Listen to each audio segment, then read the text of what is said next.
रामटेक तालुक्यातील सोनेघाट परिसर शांत असलेला हा भाग अचानक रक्तरंजिश झाला। मृत तरुण समीर ध्रुव वय फक्त 18 वर्ष आणि काय कारण तर फक्त एक चप्पल रामनवमीच्या दिवशी मंदिराबाहेर ठेवल्याच्या चप्पलांमधून एकाने चुकून दुसऱ्याची चप्पल घातली। यातून सुरू झाला वाद। दुसऱ्या दिवशी गैरसमज दूर होण्याऐवजी हा वाद आणखी पेटला आणि शेवटी 5 एप्रिलच्या रात्री सोना ब्रिक्स वीट भट्ट्याजवळ याचा स्फोट झाला।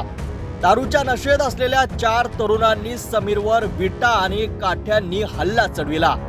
हल्ला इतका क्रूर होता की समीर रक्ताच्या थारोड्यात कोसळला। स्थानिकांनी त्याला रुग्णालयात नेलं, पण डॉक्टरांनी त्याला मृत घोषित केलं।